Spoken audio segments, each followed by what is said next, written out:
So ayan mga viewers ko, kumusta po kayo? Dito na naman po ako. Welcome po kayo sa aking YouTube channel. Ready channel, pag-subscribe, like, share, and comment din sa aking YouTube channel. Lalo na sa viewers ni Pubihero, shout out. Viewers ni Krishna, viewers ng lahat ng PB Team, lahat ng viewers ng PB Team, welcome kayo sa aking YouTube channel. Please subscribe, like, share, and comment. Mga viewers ni Kalinga Prab, viewers ni Kuya Bal, Ate Jack. Shout out sa inyo lahat. Doon din kay Papa Dins TV at kay Kabis Official. Shout out. Katekram. Shout out sa inyo lahat. At kay Miss Ibana Alawi. Shout out. Kay Miss Ibana Alawi at sa mga viewers. Okay? Kay Senator Rapitol po, shout out ulit. Sa mga hinahangan natin charity vlogger. Katulad ni Senator Rapitol po, sa kanyang programa, tumutulong siya. Kaya masabi natin charity vlogger na rin siya. O charity sa kanyang programa. Di ba? Kasi tumutulong siya eh. Basta pag tumutulong ka, magtawag yan charity. Mga viewers. Di ba ganun yun? Tumutulong ka sa kapwa mo eh. So, ayun. Ito ang upload ko mga viewers ko. Patungkol naman to naman uli sa Chris Pau. Lalo-lalo na kay Pugong Kasi may napod akong video sa si Pugong sa kanyang meron siyang mga sinagot na mga comment doon sa kanyang channel kasi marami nag-comment doon na mga nambabas. Sabi nga niya, ganyan talaga, sabi niya, pag sikat ka talaga na vlogger, ibabas ka talaga. At totoo naman yung mga viewers ko. Tandaan natin, nasa social media tayo. Nasa social media tayo at halos karamihan ng ating mga kababayan ay may mga cellphone at aktibo yung iilan ng mga kababayan natin sa social media. Diba ganun? May mga cellphone nga pero yung iba naman hindi na mahilig sa social media. Oo, hindi mahilig sa mga ganyan, sa mga vlogger, hindi mahilig eh. Ang mga pinanonood, mga sport, mga ganon, mga laro, mga ganon. Masabi natin, mga iba-ibang bagay. Di ba? O yung mga adventure, yan, shout out sa mga nanonood ng mga adventure. May mga upload ako video dyan. Mga viewers ko, kung hindi kayo nyo panood, puntahan nyo po yung aking mga upload video. May mga adventure po ako na kolekta at panoorin nyo po. Napakaganda. Okay? So, tuloy tayo sa Chris Pau. Kay Pugong at kay Krishna. Kasi, nag-mission sila sa isang lugar, mga viewers ko, na hindi na naman kasama si Krishna. So, marami nag-comment doon na bakit di siya nasama si Krishna. Tapos, confirm, mga viewers ko, na talagang marami nagko-comment kay Pugong doon sa kanyang channel na may mga nambabas talaga na patungkol kay Krishna. Isa nga doon yung may nag-comment na ginawa raw yaya itong si Krishna ni Pugong kay Aisa. Pero hindi naman totoo yun. Sabi nga ni Pugong sa PB House, kaming mga magkakasama doon, siyempre puro kami, karamihan sa amin, puro lalaki doon. Eh kung si Krishna mag-isa lang sa bahay, nga naman, wala sa makakausap na babae. Ganoon din si Aisa, kung si Aisa lang sa bahay, wala makakausap na babae, nakatauhan ni Krishna. Di ba ganun yun? Both side lang. So, yun nga, pinapaliwanag niya na yun, kasama si Ralph, sabi niya, siyempre may mga usaping pambabae. Alam may kwento ni Aisa sa lalaki. Yung mga usaping pambabae. Di siyempre, kakausapin niya si Krishna bilang babae. Di ba ganun yan? At ganoon din si Krishna, magsasalita, magkipag-usap kay Aisa, para nga naman yung usaping pang babae. So, gano'n yun. Magbibigay sila ng kanya-kanilang opinion sa isa't isa. So, gano'n. So, gano'n ang ginagawa ni Pugong. At yung trabaho naman daw sa PB House, sabi, tulong-tulong naman sila. Tulong-tulong naman sila. Kasi may mga nagko-comment doon, ginawa raw tagaluto si Chris, Aisa, ganon. Sabi ni Pugong, totoo nga yan eh. Hindi naman ganon eh. Halos lahat kami doon kumikilos. Ako nga, na ako na may arang bahay, gumagawa ng gawaing bahay. Walang boss-boss doon. So, pantay-pantay. Pantay-pantay lang kami doon. Gano'n din, kinonfirm mo naman din uli ni Ralph, totoo yan. Sabi niya, walang gano'n. Kasi sabi ni Pugvero, kung boss ako nila, dapat pag kumain kami, hindi kami sabi, pag kumain, hindi ko sila sasabay. Pero hindi gano'n eh. Hindi kasi gano'n ang turing ko sa kanila, sabi ni Pugvero. Totoo naman yan mga boss ko. Kung napapanood natin mga upload video ni Pugvero, ba? Sabay-sabay sila kumain. So walang kan doon, walang boss-boss doon. Bagamat siya may ar ng bahay, kung tutuusin, ay pwede naman niya gawin yun na magmamando na lang siya, mag-uutos na lang siya, pero hindi siya ganun eh. Pero may, paminsan-minsan sabi niya, may pinapakisuyo ako sa mga tauhan ko. Halimbawa, pagkuha ng dahon ng saging. Di ba? Totoo naman yan. Magkikisuyo siya do kala Junjun, kaya kay Milvin. Di ba? Ganon ang ginagawa ni Pugubihero. So, tulong-tulong sila. Kasi, nakikita ata ng mga viewers na si Aiza lang kumikilos at si Krishna hindi daw. Ganon. Gumagawa rin naman si Krishna ng gawaing bahay doon. Gumagawa naman si Krishna. Tumutulong din naman. Kahit nung wala pa si Aiza dyan sa PB House, tumutulong naman si Krishna sa gawaing bahay. At yun man talaga ang kailangan nila dyan para sama-sama, tulong-tulong sa gawaing bahay. At may nagtanong doon, bakit nila hindi sinasama si Krishna? Sinagot ulit ni Pugubihero na totoo yan, di namin sinama si Krishna kasi mahirap na yung na mabinat. Mahirap na, sabi niya. Tama yon. Hindi sinama si Krishna, pero mga ilang araw, may isasama din namin yan. Pag gumaling na. Kasi mahirap naman mabinat. Totoo rin naman yan, di ba, mga viewers ko?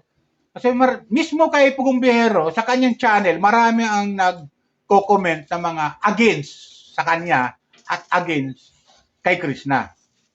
So, sa kanila mismo marami ang nagko-comment. Kaya sabi niya, talagang ganyan talaga ang mga baser. Pero ganun pa man, sabi Pugubihero, mahal na mahal pa rin niya yung mga baser na yan. Bagamat, normal lang naman kasi sa social media na magko-comment. May mga comment lang naman. Kaya tanggap rin niya yan. Di ba? So, ganun yon. Sabi nga niya, pag sikat ka talaga, marami talaga mambabasa yun. Totoo naman yon. Di ba? Tapos, isa pa doon na ni Pugubihero, yung may nag-comment ata na hindi sasama ata si Krishna. Hindi natin alam kung sa Hong Kong ba o sa Mindoro. May nag-comment. Sabi ni Pugubihero, kasama. Ito nga, totoo nga niyan eh. Pinakita niya yung book sa ticket. Kasama si Krishna. Kasama naman pala eh. Tapos may nagko-comment, di sasama si Krishna sa Mindoro. Alam ko sa Hong Kong, confirm yon, sasama. Kaya nga inaayos yung mga papers ni Krishna eh. Kaya inaayos na yung mga papers ni Krishna para makakuha siya ng passport para masama siya doon sa Hong Kong. Kasi hindi ka nang pwede dalhin sa Hong Kong kung wala kang passport. Hindi ka makakaalis ng bansa eh pag wala kang passport. Kailangan kasi yun. So, hindi ko lang alam kung sa Hong Kong ba yun o sa Mindoro. Kasi may mga nagko-comment, di sasama si Krishna sa Mindoro dahil puro nga raw mga lalaki. Sila. Di ba? Dahil puro nga raw mga lalaki. Yun ang comment. Kaya nag-comment, bakit di sasama si Krishna? Ano ba si Krishna sa buhay ni Pugubihero? Di ba magjuwa sila? Dapat magkasama sila lagi. Di ba ganun yan? Pero sabi ni Pugubihero, kasama naman daw. Kumukuha siya mayroong nga ako tutusin na ibinukan niya na ng ticket. Di ba? So nga lang, bale, mga March daw. Pero, unahin muna nila yung schedule kay Aiza kasi may schedule si Aiza sa check-up sa March 5. So, siguro after nun, baka mapasama na umalis na sila papuntang Mindoro. Di ba ganun yung mga viewers ko? At kasama si Krishna. So, kung may maiiwan man sa bahay, yan sila Junjun, sila Milvin, si Aiza. So, ganun yun, di ba? Pwedeng ganun na maging kasama nila Junjun, Milvin, si Aiza. So, tatlong sila. Nasa kay Pugubihero kung sino pang sasamahin para may kausap naman lang si Aiza pag iniwan nila dyan sa PB House. Siguro ganon, di ba? Kasi siyempre kung isasama na si Aisa, si Krishna, wala makakausap si Aisa na babae. Di ba? At makakausap niya sila Junjun at si Melvin. At palagi naman daw umuwi sila Junjun at si Melvin. Palagi naman daw kasi si Junjun may asawa at at talagang kailangan umuwi. Tama naman yon. Tapos may nag-comment doon, bakit daw hindi na lang ang kinuha dyan sa bahay ng PB House yung asawa ni Junjun. Sabi ni Pong di pwede kasi may baby. Si Aisa kailangan ng pahinga. At yung di ba? Kasi ang gusto nga nila, maggumaling si Aisa at makarecover. Di ba ganun yan mga viewers ko? Yan ang gusto ni Pugumbiyero, makarecover. Sa tulong nila. Diba? Sa tulong nila na kasama dyan sa PB House. Kaya nga, sabi ni Pugumbiyero, kung ang pagtrato nyo kay Aisa ay ayusin nyo ang pagtatrato sa kanya para makarecover ka agad. So maganda naman yung advice ni Pugumbiyero sa mga kasamahan dyan sa PB House. Di ba? At yun nga, tama, sabi ni Pugumbiyero, walang boss-boss sa amin doon. Kahit ako yung may-ari ng bahay, tumutulong ako ng gawaing bahay. Di ba? At isa pa doon, sinabi niya, kung bakit sinasama si Krishna sa sa pagmimisyon sa ngayon, dahil nga nagpapagaling. At naiintindihan natin yon. Siguro may mga viewers, hindi natin sila masisisi, yung mga viewers talaga, lalo yung mga fanatic. Boring kasi pag wala si Krishna. Yan talagang totoong katotohanan dyan. Naboboring sila pag wala si Krishna. So masaya sila pag andyan si Krishna pagkasama sa PB team o sa pagmimisyon. Pero sa ngayon, hindi mo na nila may sasama. Dahil nga, kailangan ni Krishna magpagaling dahil bagong bunot ang ipin. At mahirap na, baka mabinat pa. Di ba? Pero unti-unti na gumagaling, sabi ng Pugumbiyero, unti-unti na gumagaling si Krishna. Di ba? Pero sa mga susunod siguro, mga mission nila, baka kasama na si Krishna. Kaya hindi rin naman natin masisisi itong mga Krispaw fanatic. Hindi natin sila masisisi. Tapos yun nga, yung isa nga doon na para kinuha mo si Krishna para maging yaya ni Aisa. Hindi sinasang-ayunan ni Pugumbiyero yan. Hindi yan totoo, sabi ni Pugumbiyero. Hindi yan totoo. Nakita nyo naman, wala pa si Aisa, nasa rehab pa lang, si Krishna nasa bahay na. Di ba gano'n yan? Nauna si Krishna sa bahay. So, hindi masabing yaya. Di ba gano'n yan, mga viewers ko? Tapos meron pa doon, parang may narinig ako na sabi may anak daw. Papakilalang anak ni Pugumbiyero. Paki-comment lang mga viewers ko kung tama yung pagkakarinig ko. Nagpapakilalang anak daw siya ni Pugumbiyero. Sabi ni Pugumbiyero, hindi po totoo yun. Hindi ko po yung kilala na nagpapakilala. Sino ba yun? Anak ba yun? Pagkakarinig ko? Mga viewers ko. Ayun, kung mali lang ako kung mali lang ako sa pandinig, sabi niya, hindi ko po yung kilala. Di ba? Kaya, ikaw lang natin, tawag dito, di maiwasan talaga yung mga ganong mga intriga na wala namang katotohanan. Di ba? Kaya tuloy lang natin support sa Krispaw. Tuloy lang natin. Kung namimiss ba natin si Krishna sa pagmimisyon nila na hindi kasama, ay kala natin, tawag dito, yung pagtiyagaan lang natin kasi mga susunod na mga araw naman siguro kasama lang. Kasi nag-mission nga sila Pugumbiyero na sila lang, wala si Krishna. Di ba?